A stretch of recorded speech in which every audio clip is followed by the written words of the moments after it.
Brought to you by NBC bearing, भारताची पहिली bearing उत्पादक। एकवटलेला आहे, आंदोलन करतायत, त्यांना काय सांगणं असणार आहे? मी आपल्याला सांगतो, आंदोलनाचा अधिकार सगळ्यांना आहे। मी सरकारच्या माध्यमातून एवढंच सांगेन की सरकार कुठल्याही परिस्थितीत ओबीसीवर अन्याय होऊ देणार नाही आणि मराठा समाजाच्या अधिकाराचं हक्काचं रक्षण करत असताना ओबीसी समाजाचा हक्काचं रक्षण करण्याची जबाबदारी सरकार म्हणून माननीय मुख्यमंत्री महोदयांच्यावर आहे, आमच्या सगळ्यांच्यावर आहे आणि माननीय मुख्यमंत्री महोदय या बाबतीत बिलकुल ठाम आहेत।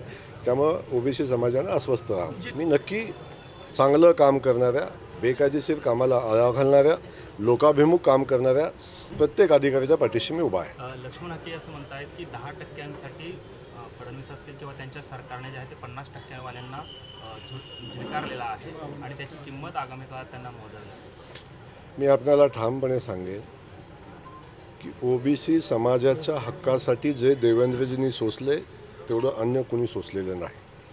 त्यांच्यावर झालेले हल्ले असतील, त्यांच्यावर शाब्दिक असतील, वैचारिक असतील आणि त्यांच्यावर झालेले व्यक्तिगत हल्ले असतील किंवा त्यांना आजपर्यंत केलेलं टार्गेट आपण बघितलं असेल की देवेंद्रजींना किती ओबीसी समाजाच्या हक्काचं रक्षण करताना त्यांना किती लक्ष केलं।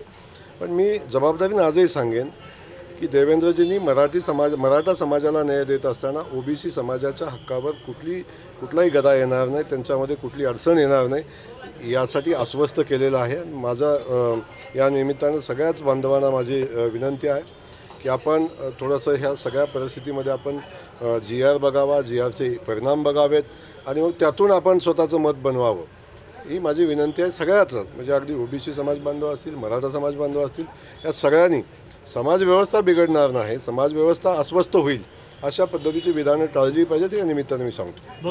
गेवराईमध्ये सत्तापालनासाठी तर दादांनी कॉल होता किंवा एका मध्यस्थासाठी दादांना दबाव आला आणि त्यांनी ते फोन केला होता। उपमुख्यमंत्र्यांना मुरुम उपशासाठी एखाद्या व्यक्तीसाठी फोन करावा लागतो? मला तुमचा प्रश्न समजला नाही, पुन्हा एकदा सांगा। अजितदादांना एका मुरुम उपशा करणाऱ्या व्यक्तींसाठी फोन करावा लागतो, इतकी हे विषय काय वाढत असतो, काय होतं? ज्यांनी हा प्रश्न उपस्थित केलेला आहे त्यांनी अपने गिरेबान में झाकना चाहिए खुद को, पहिले खुद खेळ। पहिल्यांदा आपण आपल्याकडे बघितलं पाहिजे की आपण नेमकं काय करतो। मग आपण बघितलं असेल की परवा जी घटना घडली त्या अनुषंगाने मी जेव्हापासून पालकमंत्री झालो तेव्हापासून अवैध वाळू, अवैध बुरुम किंवा कुठलाही अवैध व्यवसाय चालू दिला जाणार नाही ही भूमिका मी मांडलेली होती आणि त्या अनुषंगानं अधिकाऱ्यांनी कारवाई पण केली, चालू आहे।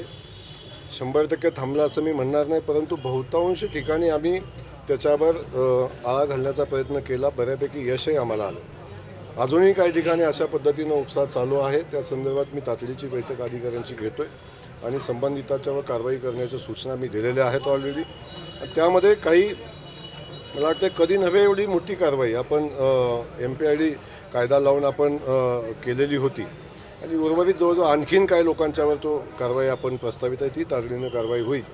त्यामुळं अजितदादांच्या विषयावर आपण सातत्यानं ते चर्चा करता, मला वाटतं त्यांची भूमिका दादांची भूमिका मांडलेली आहे आणि तो जो प्रकार झालेला आहे त्याचं समर्थन कुणी करत नसलं तर तो गैरसमजातून झालेला प्रकार होता की कार्यकर्त्यांना पटकन फोन नेऊन दिला आणि त्यातून नेमका फोन कुणाचा आहे हे समजलं नाही। हाच विषय आहे, याच्यापेक्षा अधिकचा विषय असा कुठला आहे असं मला वाटत नाही, पण याचं राजकीय भांडवल करायचा प्रयत्नही या निमित्तानं केला जातो। पण मी एक सांगतो की इथं बेकायदेशीर व्यवसायाविरोधात काम करणाऱ्या अधिकाऱ्यांच्या पाठीशी सरकार ठामपणे उभा आहे।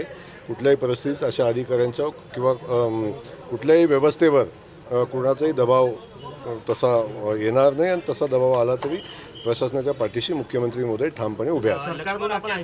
नाही, ज्या ठिकाणी ओला दुष्काळ जाहीर करण्या इतपत परिस्थिती आलेली नाही, पण काही भागामध्ये अतिरिक्त पाऊस पडलेला आहे, अतिवृष्टी झालेली आहे, त्या ठिकाणी पिकांचं नुकसानही झालेलं आहे, त्याचे पंचनामे करण्याच्या सूचना आपण तातडीने दिलेल्या आहेत। पंचनामे चालू आहेत, मला वाटतं पंचनामे जवळजवळ संपलेले आहेत।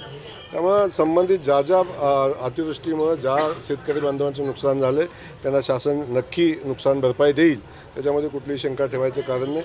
परंतु तशी परिस्थिती मला वाटते की अजून काही तशी अतिवृष्टी किंवा ओला दुष्काळ जाहीर करण्यासारखी परिस्थिती अजून तर आलेली नाही। Brought to you by NBC bearing, भारताची पहिली बेअरिंग उत्पादक।